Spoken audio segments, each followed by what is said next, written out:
Hello and welcome to DFS Coach Talk. It is Wednesday, October 7th, 2020. I am Andrew Hansen, joined by the one and only Joe Sarvati, who is affectionately known as Coach. And today, this is exciting. We are previewing Game 5 of the NBA Finals. The Larry O'Brien Trophy is up for grabs. The Lakers could take it. They're up 3-1. Coach, are you ready for Game 5? I am ready, man. This is awesome. Flipping the roles here a little bit. I like being the analyst instead of the host. It's pretty cool, man. This is great. Yeah, I'm totally fired up. I think Miami still has some life in them. I'm gonna believe they're gonna come out kicking and fighting here, and I think we're gonna get a really good game. Well, they're gonna have to, because the Lakers aren't messing around. LeBron sent that text out to the team before Game 4, must win. And they stepped up. They got it done, even with Bam back in the lineup. So we're geared up for Game 5 here. And we are going to give Coach a little bit of a breather. We're going to let him just focus on his analysis.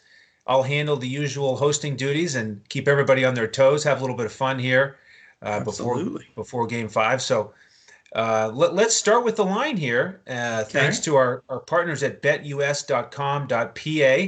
And I would quiz you, but I think it'd be a boring quiz because it's right in the same area that we've had here throughout the series. And well, you got to let me take a shot. Okay, if you want to. I haven't looked, so it'll be an honest shot. All right. Since you're always hitting everything right on the nose, I'm going to say Lakers by 8. All right, so you're thinking there's confidence in Vegas in the Lakers to get it done. I think so. It's actually Lakers -7. Oh, okay. Not too bad. If you're confident in the Lakers, you've got a little bit of wiggle room to take that side. Yeah. And I'll even, let's see, over under. How about, it's been in that 216-ish range. I'll stay with the 216 number. You got it. Nice call. 216 What's that? It is. 216 on the number. Yeah. It is. All right. What do I win? Can you send it to me, please? You win the pride of positive feelings. Well, that means don't bet the over-under because I think it's going to land right on it, right? That's right. And, of course, last game was low scoring for this series. It was 102-96. So I would play the under if I was going to play anything here. But we'll just have to see how it plays out.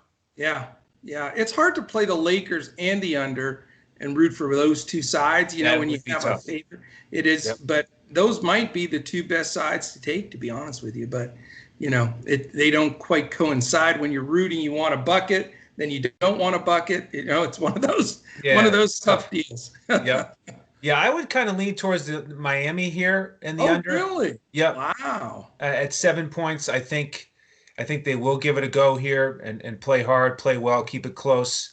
They already play so hard. They're so well conditioned, and they just never seem to take a night off.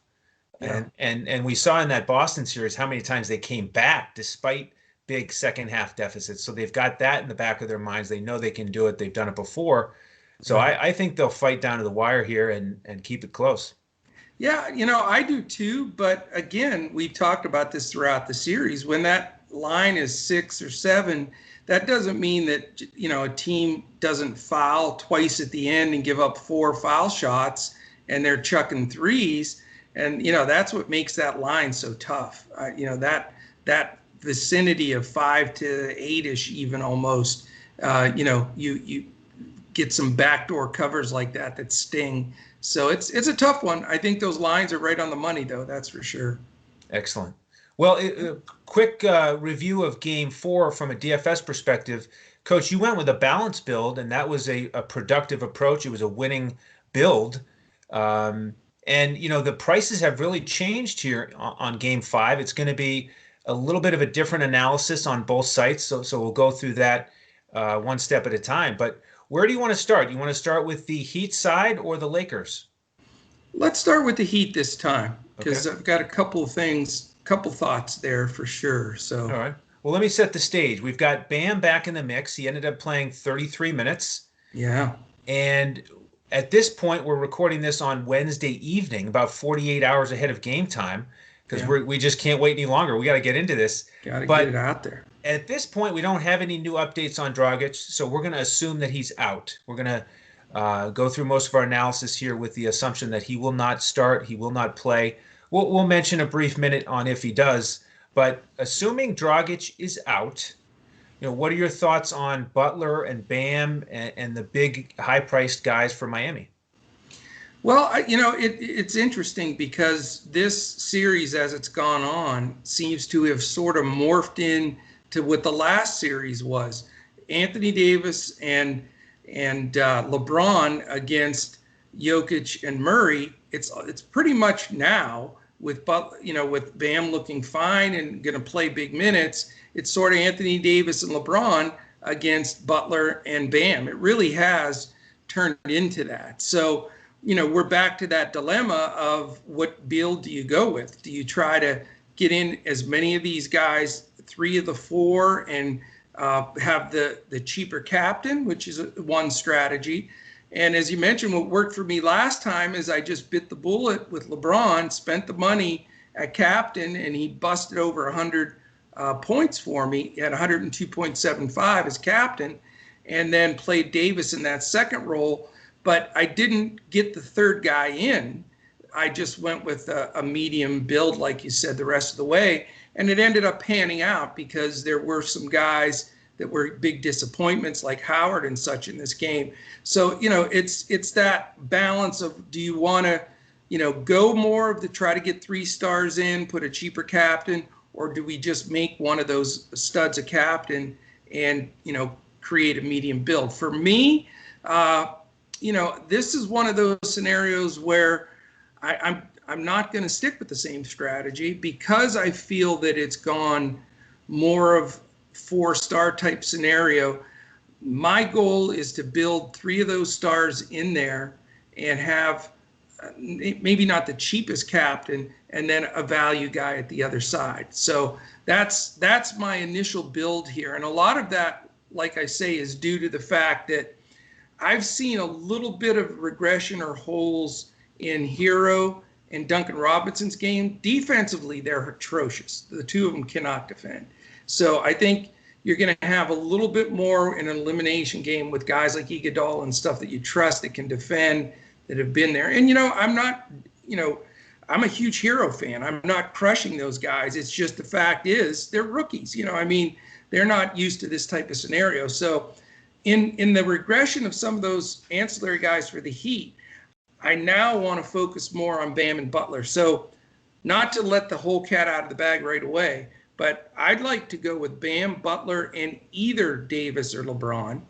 That's the decision that I have to make, and then figure out the build from there. So that's what I'm thinking initially. Okay, interesting. So obviously you're talking really about that the DraftKings build and who to put in as your captain. And I think it is really fascinating. This is the first time in this series where I feel more balanced about all the different options at captain, whether you spend up for a guy like Butler, Davis, or AD, and then you really can't get as many guys in there as you want in terms of the studs, because Jimmy Butler's been priced up. So if you play him on either site, it changes everything. He's up to 10.8 on DraftKings. He was only 9.6 before. And on FanDuel, he's gone from 14,000 up to 15,000, which doesn't sound like much. But on FanDuel, if you play Butler, LeBron, and AD, you're going to have to play 2 guys who aren't going to get in the game. Non-desirables? Non-desirables. Guys who did not play in Game 4. You can't play those 3 studs on FanDuel and get 2 other guys who are going to get some minutes, which we could have done in Game 4. Yeah. So Butler's increase in price changes things dramatically on FanDuel, and it does a little bit less so on DraftKings, but it is still a major factor because, Bam is still expensive, and Hero has been priced up to 9,000. Duncan Robinson was only 5,000. Now he's 7,000. It's ridiculous. Those 2 guys have been priced out for me. That's for darn sure. Yeah, they're steadier over on FanDuel, but very expensive on DraftKings. Yeah. Now, You mentioned Iguodala, and Yes, I do want to talk about him because I think he could be the X factor on DraftKings. I do too. He's really the only guy on Miami who was priced down from game four, and he's all the way down to 2,400. No, it's amazing. He's down a full $1,000 and he played 20 minutes. I mean, he Right, didn't do anything really, but he exactly. was in there 20 minutes. So, yeah, I'm Yeah. with you. And if you look at his minutes for the series, he's gone 25, 26, 17, and 20, but Yeah, the last three games have been duds for him. I know. So people aren't going to want to play him, but No, with a build like Butler or LeBron or AD as your captain, I have found that trying to fill out that lineup, Iguodala is like the only affordable guy for that last spot a bunch of times. So yeah, you kind of have to consider him, uh, and maybe is he due for a spike in fantasy output because we know that he can really rise to the occasion on a championship level. He's a right. real veteran here of the finals. So do you think there's a chance he kind of wakes up here and is more productive?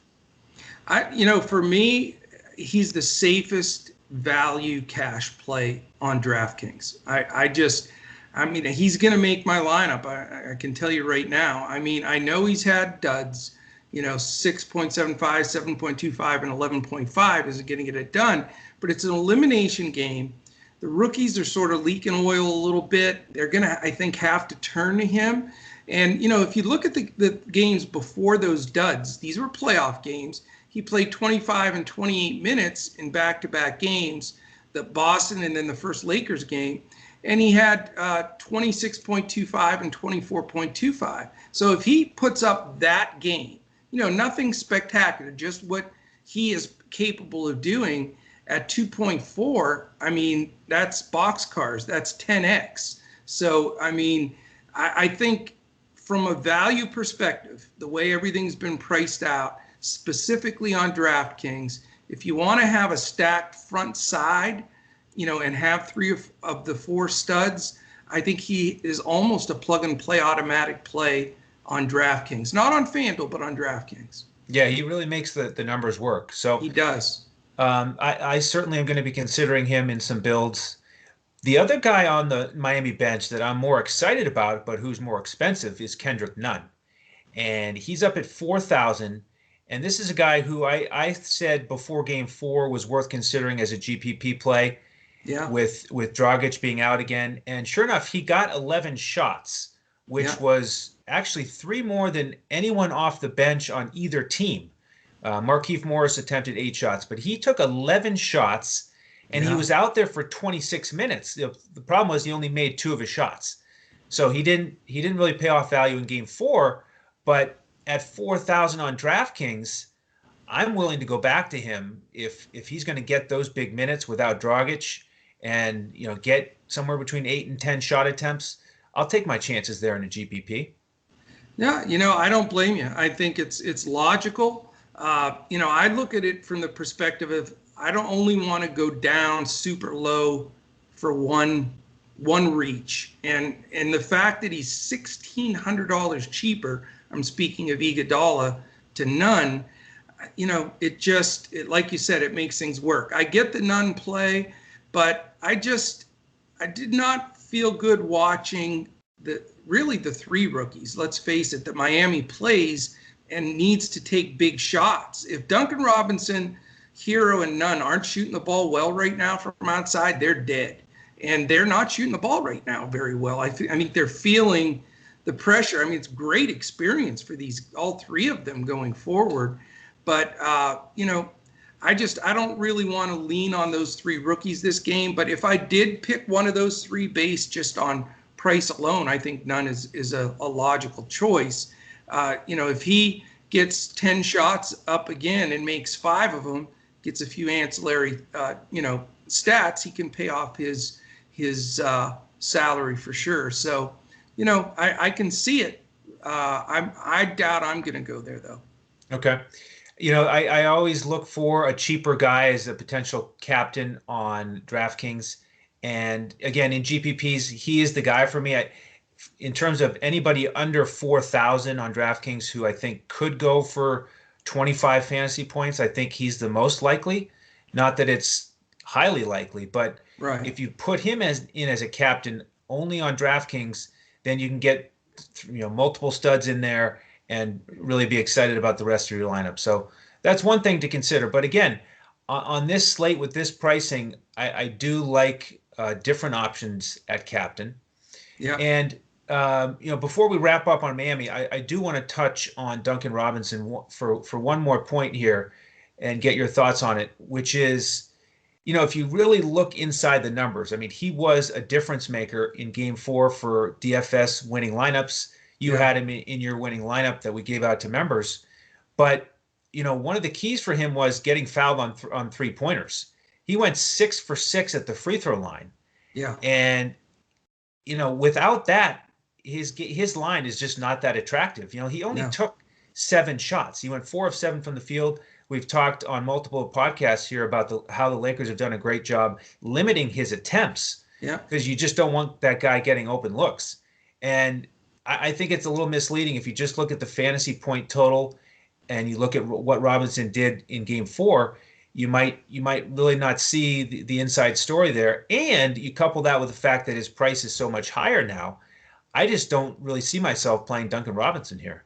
Yeah, no, he's a full pass for me, and I've used the guy in spots. But, I mean, we pointed out at the beginning of this series that we felt the Lakers were going to play tough D on him because his three-point shooting is imperative for the Heat. So, he didn't get that many shots up. And if you remember, some of those shots were chuck and duck kind of shots. I mean, off of 1 foot, curling around, not balanced. And he can make some of those, but, percentage-wise, nobody's going to shoot a great percentage with those kind of shots. So I think LA continues to try to take that away from them.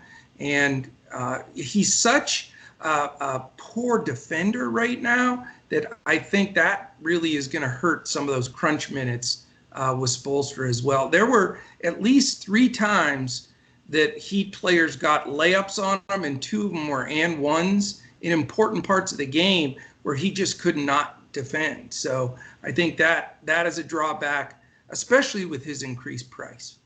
Yeah, I agree.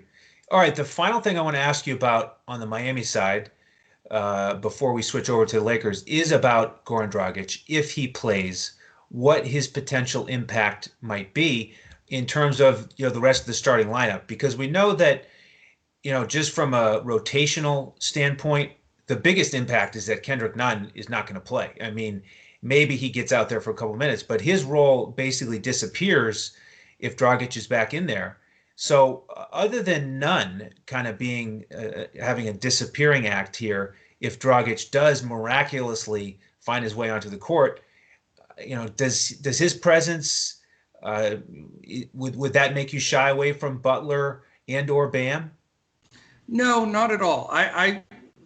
Where the usage would take a hit would be Hero and then Nunn off the bench. I think Nunn would probably play a little bit, but first of all, I don't think Dragic plays. He has a torn plantar fascia.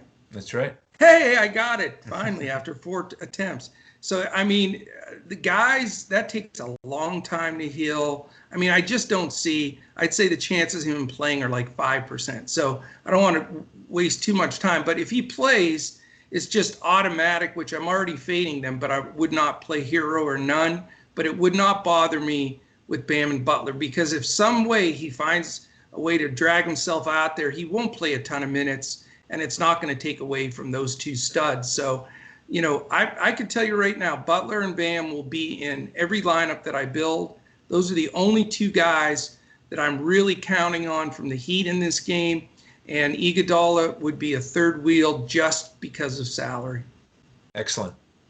All right. Well, before we get to the Lakers side, let's hear from Coach's favorite voice from our partners at BetUS.com.pa.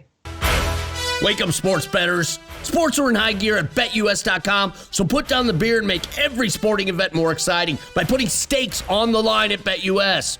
Earn bragging rights over your friends as you rake in the cash from each week's betting action. But don't settle for any other book. Choose America's favorite sportsbook with over 25 trusted years in the industry, BetUS. You need a sportsbook with integrity and longevity, but more importantly, you need a sportsbook that pays. BetUS has your game with action on football, baseball, basketball, MMA, golf, horse racing, and even esports. No other sportsbook welcomes newcomers like BetUS with their jaw-dropping sign-up bonuses. Sign up now with promo code CoachTalk for 125% sign-up bonus up to $2,000. The best in the biz. Now you have the best book in the business with the best DFS provider in the business, Coach Talk. Create your account to make point spread bets, futures bets, prop bets, entertainment bets, live bets, and more. No other sportsbook is as committed to their members as BetUS. Sign up now and get in on the winning side of the ball. Okay, welcome back. Thank you again to our partners at BetUS. Make sure to use that promo code CoachTalk. And Coach, before the break there, we were talking about the unlikely scenario of if Goran Dragic plays. And the reason we do that is just, to cover it just in case and remind people that what we do at Coach Talk is we prepare for every scenario so that before we give out lineups, we're not flustered if 30 minutes before lock something changes. There's news. We're ready to react to it. So do you want to tell folks a little bit about membership at DFS Coach Talk and how we provide lineups? Absolutely. First of all, I want to thank all the folks out there. Our views here on YouTube have been fantastic. So, if you are watching us on YouTube right now, please hit that thumbs up, hit that subscribe button. That is huge for us. And we really, really appreciate that. And then click the little alarm on the right side, because that is going to let you know when these podcasts post. And with golf and all the football podcasts and basketball, they're all posting at different times. So definitely catch that. But then the next logical step is to become a member, as Andrew said. And you just go to dfscoachtalk.com. You can become a weekly, monthly, annually, or we still have 7 more days of the fall special, which runs until the end of the year. We designed that specifically for the guys that mostly focus on football, but you get everything here when you become a member at Coach Talk.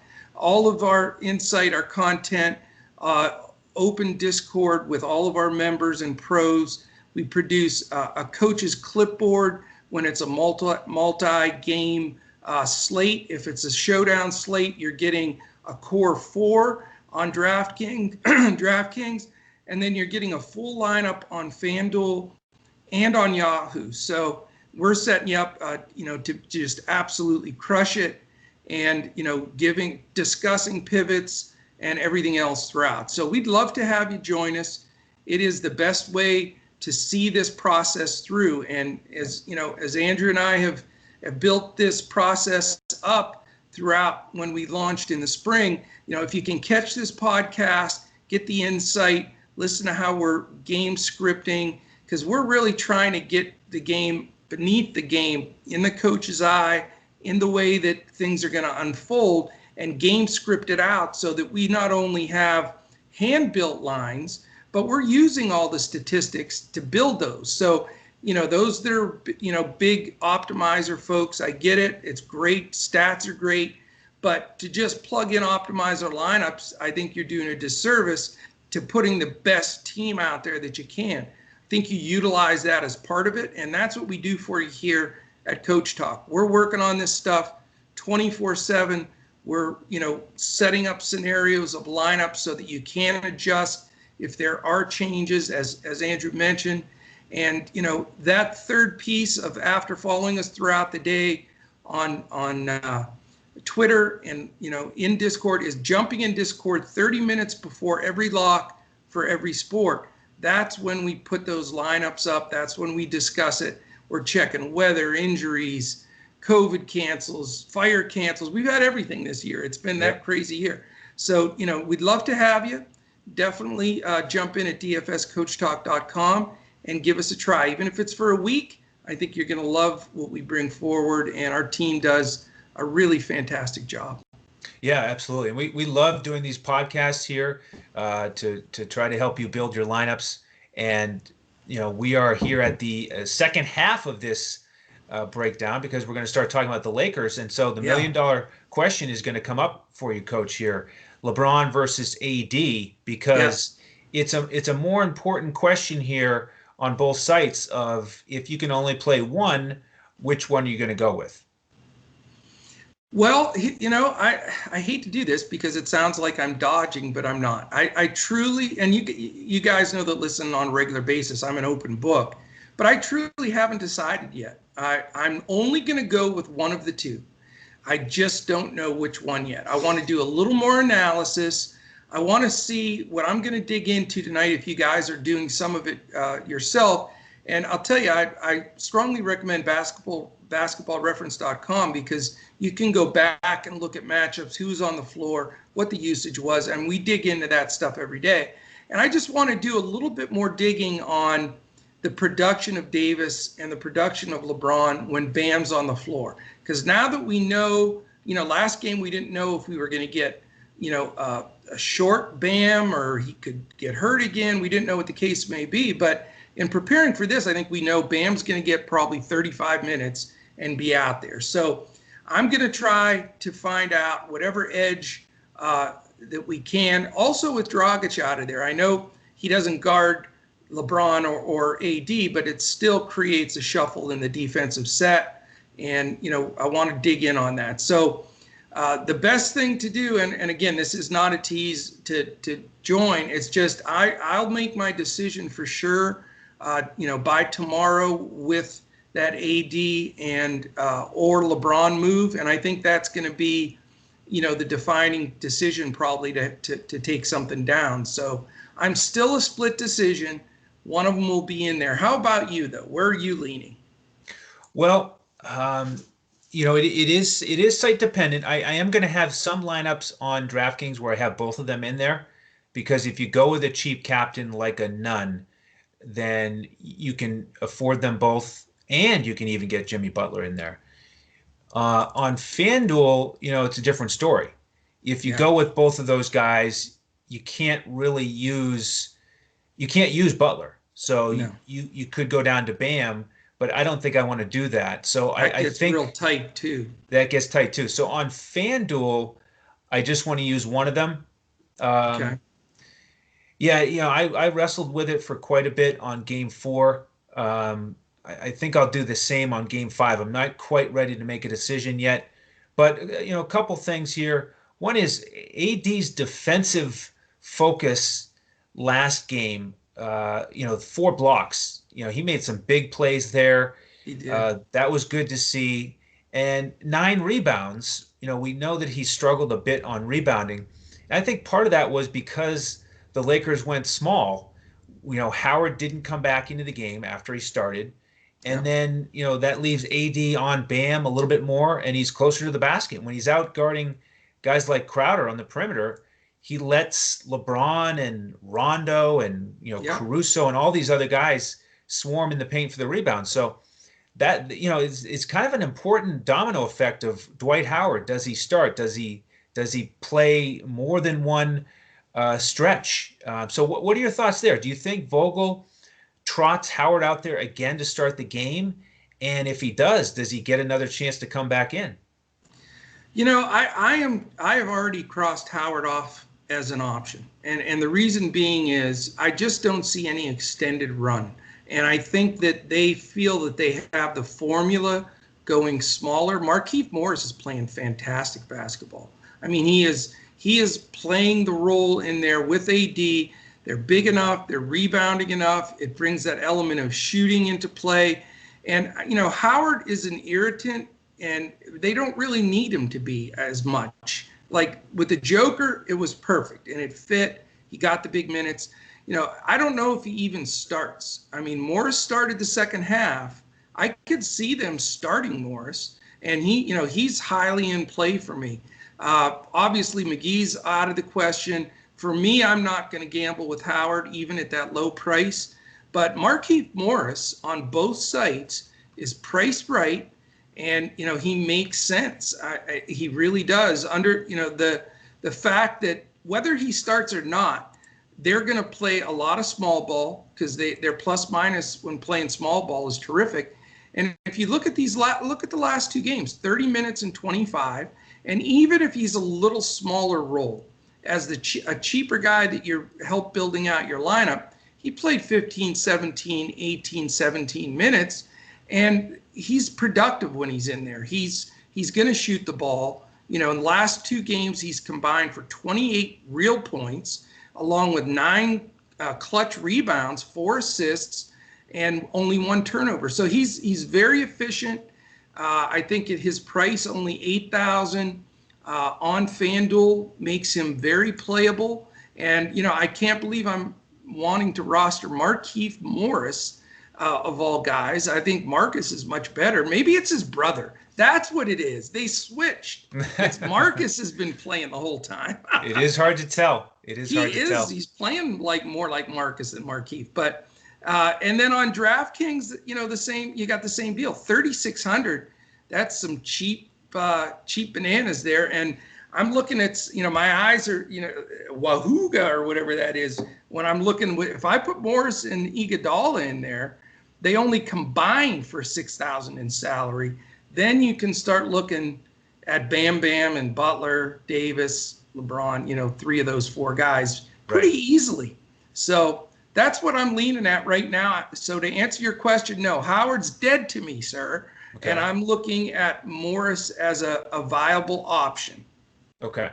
Well, there is a lot to like about Markieff in terms of his price and his minutes. He has really stepped up. Like you said, he got to start the second half, played 30 minutes.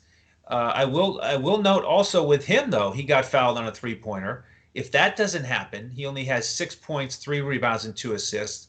So not as attractive of an output, especially if you talk about per minute. So yeah, that could change. I mean, I do like the way he looks because he's shooting aggressively.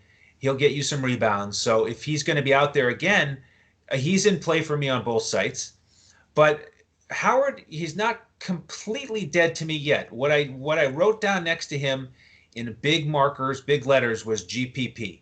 All right, so there's no way I'd play him in a cash game. But if he is starting, and of course we'll have that news, I do think there's a chance that he could make a major impact on this slate. Because, if you watch those 8 minutes when he was out there in game 4, his timing was just a tiny bit off. There were a couple lobs into him in the paint. One of them, I think, was a block, actually, where Jimmy Butler timed it and blocked him.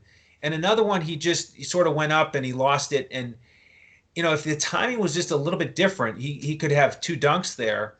And, maybe Vogel looks at that and says, okay, I like how Dwight's contributing. Maybe he gets another shot, later in the game. Or, if AD gets in foul trouble, maybe he gets out there. So if he starts, I think there's a chance that he gets, the run that I thought he was going to get. I thought he was going to get, more like 20 minutes in game 4. I thought with Bam back, they'd get him out there, each half at least. And it just didn't happen. But, again, I don't think it's a bad move to play him. In fact, I think it's smart for the Lakers to use his size and strength because he is a dominant force. And with, when he's out there with AD and, the rest of the Lakers, they are really tough to deal with on the boards. I think it's an advantage for the Lakers. So we'll have to wait and see, if he's in the starting lineup. I'm not going to play him in cash, but I do think he's worth considering for GPPs. What's interesting, speaking of that, and normally when we're a point counterpoint and have completely different views on something, I think you're usually more right than I am. So I'll give you that. But on this one, I think I got you, because the big thing that we talked about before this started was, are the Heat going to have to adjust and play bigger to deal with the Lakers, or will the Lakers play smaller to deal with the Heat? And we sort of took opposite ends. And if you've watched this transpire over these games, Vogel has continued to go smaller and smaller and smaller to just deal with the athleticism of the Heat. And it's worked very well for them. So that's part of my reason. I mean, McGee did not play coach's decision, which we figured he may start a lot of these games in this final series. Howard's being somewhat phased out. pretty much. I mean, after the short runs, and they're using Morris and going smaller to deal with the Heat. And I figured they would do that because just the athleticism, and they want to keep taking the three away because they have so many 3-point threats. So I feel good that, just because of the momentum of that direction, and, they're on the doorstep of locking it down and winning 4-1. If you're getting something that's working, why flip the switch back and go big again when, you seem to have them where you want them? So that's my thought there. Right. And the place I'll agree with you on is that it's working from the sense that if you look at the scoreboard, they're up 3-1. So, why upset the apple cart? We're up 3-1 here. We just beat Miami with Bam by going small. But I don't think that necessarily means it's actually the best strategy for the Lakers. I've said multiple times, I've interacted with our members on this topic, and I think Spoelstra is getting what he wants. He's getting the matchups that he wants, the small against small, because he can't match up with the Lakers' size. So I think Vogel has just decided, all right, we're going to go small. This is how we're going to do it. And yeah, we're up 3-1. So it's worked in that sense. But that doesn't mean they can't actually play better with Dwight Howard out there. And so it's just a matter of, will they try it? They probably don't feel like they need to because they're up 3-1. And that's why I agree with you on the other point of what's most likely to happen. I think it's most likely that they're going to go with a similar rotation, and Morris is going to get significant minutes. But, I'll still say that I don't think that that's necessarily the ideal strategy, because I think Dwight Howard, it gives them an edge that Morris doesn't. Obviously Morris gives them a dynamic that Howard doesn't with the perimeter shooting. And for him to also be able to bang inside and rebound, I mean, that's why he's so versatile. So I see why they want to play Markieff Morris when he is producing. But let me just throw one more thing into that, because it's been so fun to watch this play out and just see the different strategies and everything. And again, this is not a solicit. I haven't read this, or this is just me surmising from watching the game plan how things are taking place. I really believe Tyronn Lue, as the assistant there to Vogel, he coached LeBron. He knows that you can play small because LeBron plays the 5 when he wants to. He can bull his way in there. There's sometimes more continuity. The paint doesn't get clogged up with Howard or McGee, flashing in there. They just get out of the way and let LeBron pound it.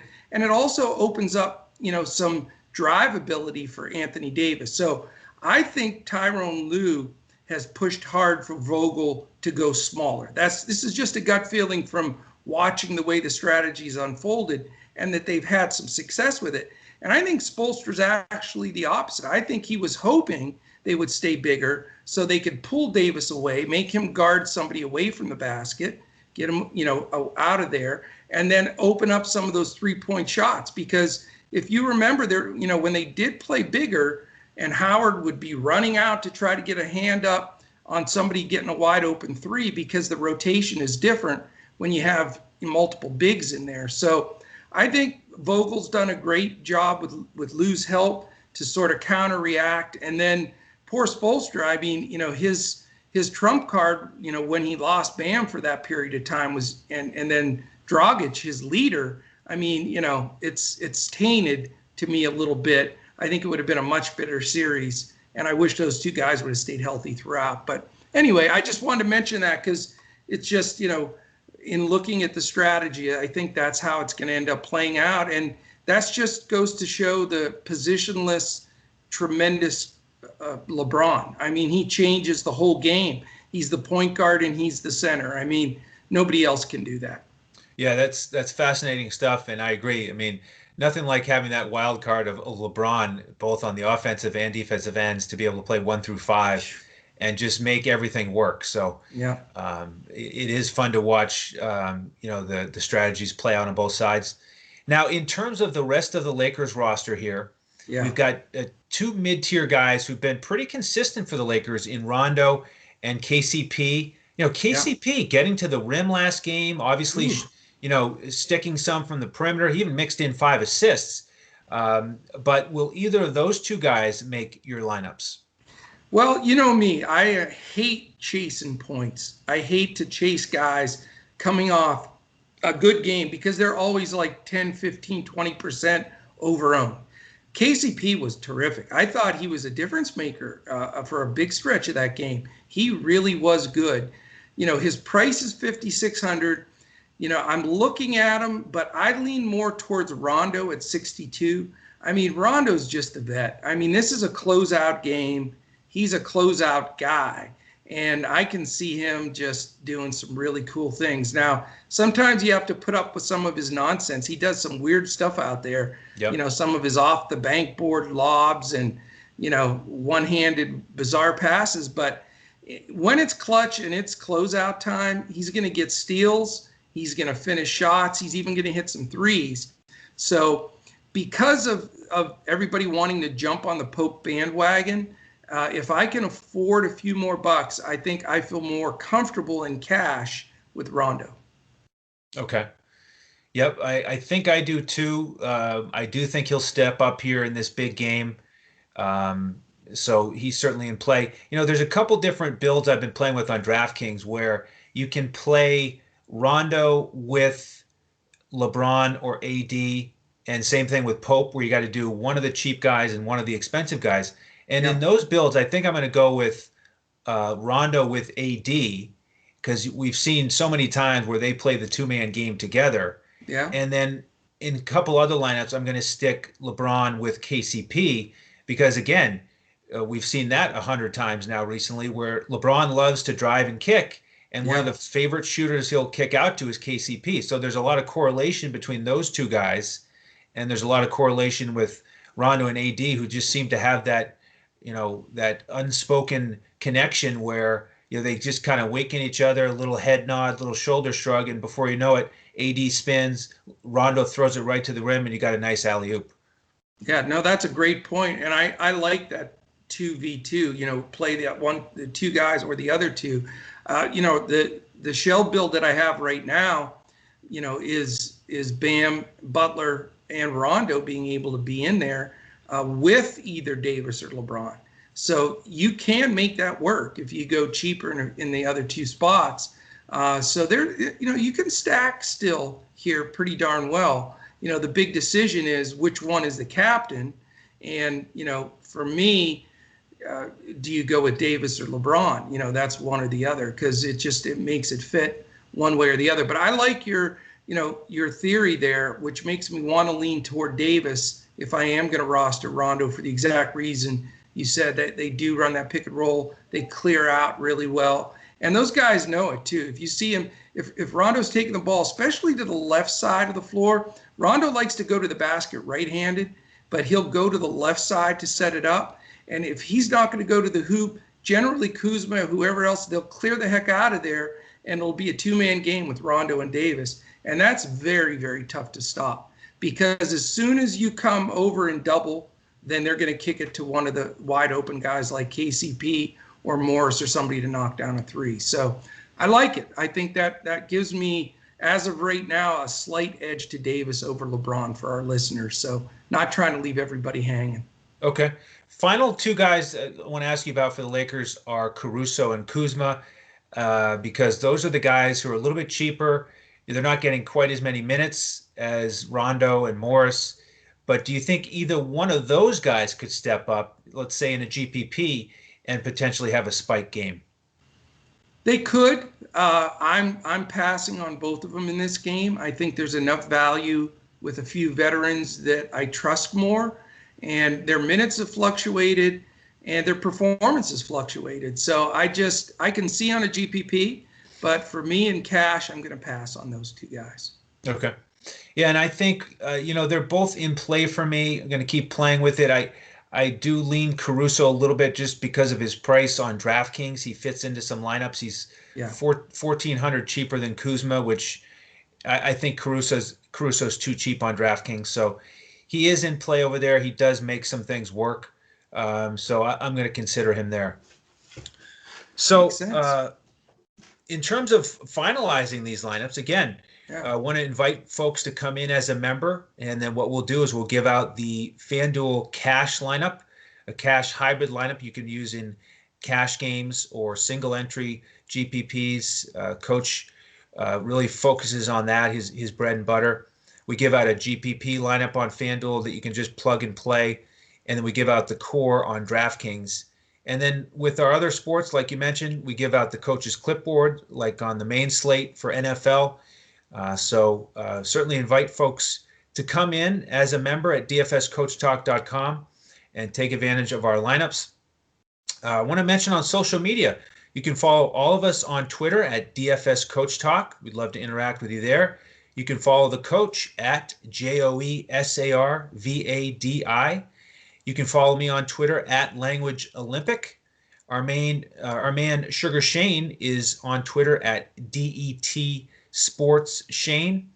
As Coach mentioned, we'd love to have you give us that thumbs up and subscribe on YouTube. Our charity of choice here is mambaon3.org, MAMBAONTHREE. And want to mention the next couple shows here. This is Wednesday, so if you're listening Wednesday night, still time to check out our PGA podcast that posted this afternoon for the event in Vegas. And then tomorrow, Thursday, we'll have 2 NFL podcasts up, one for the Showdown slate and one for a Sunday main slate preview where we go game by game throughout the NFL. So certainly invite you all to tune into those. Coach, as the analyst here, any final thoughts on Game 5 of the NBA Finals?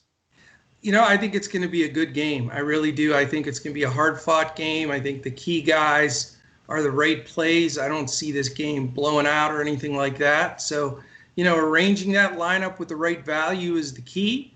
And I think it's going to be terrific. I do feel like it's going to be tight, but I do think that LA will close it out. I mean, they've got the experienced guys, the closeout guys, and you can't underestimate a Rondo, an AD, and LeBron, these guys that have been in the league a long time, playing against a lot of these young guys from Miami. I will say, if it is, and we don't do any more NBA games this season, it has been a fantastic NBA year. It's been our success rate has hovered right around 80% in our 50-50 cash game every night, which is the best in the industry. And we're not bragging. We're just telling the facts, and just very proud that we're able to break things down here, talk them through, and we've done that on a consistent basis. So, I hope basketball keeps going. I'm going to be rooting for the Heat just for that reason. But if it does end, we'll be back certainly in January with, a full NBA format. It'll always be a 7-day-a-week podcast. It'll always be our main sport. But, if you're mainly a basketball guy and it does end, you got to jump in with us on the other sports. Right now with baseball, we are just hammering it. In fact, today we're sweating out an awesome game where we had 3 of our first guys, 4 guys homer. We had 5 2/3 shutout innings. So, baseball's been great. Shane and Andrew do an absolutely phenomenal job in football, and golf has been a nice, profitable deal. And like Andrew said, catch our podcast that we posted earlier today. And then Wednesday's the best day to join, in my opinion, because tonight you can sweat out some MLB with us. You can get our lineups that we'll be posting in our Discord for PGA, and then you jump right in tomorrow with all the football action and baseball action, because we've got some great baseball playoffs too. So tremendous job, great job hosting. I think I like the analyst role better. Well, easier, right? Letting you, it is. I like it. We may have to trend this for a while. We'll have to give us some responses. Tell us on YouTube or Twitter if you the switching of the roles, or maybe we'll just flip-flop once in a while and switch it up. So great job as usual, though. I enjoyed being on this end of it. It's fun, and hopefully we gave some good advice for people to take some stuff down. Yeah, and like you said, it was a terrific summer with the NBA. Really enjoyed all the podcasts that we did and had a lot of fun trying to help our listeners build winning lineups. Like you said, I kind of root for the Heat here so we get another shot at it, get a game 6 to talk about where we get, some more pressure situations out on the court because that's what it's all about. We love the action. But we thank all of our listeners here for joining us with these NBA podcasts throughout the summer. Hopefully we'll get at least one more. If not, like Coach said, make sure to join us in January for the new season and continue to join us this fall for our golf and football coverage. So that will do it here for the Game 5 preview. On behalf of the coach, Joe Sarvati, and the rest of the DFS Coach Talk team, I am Andrew Hansen. Thank you so much for joining us, and be sure to tune in for our next podcast as we look to crush it in DFS.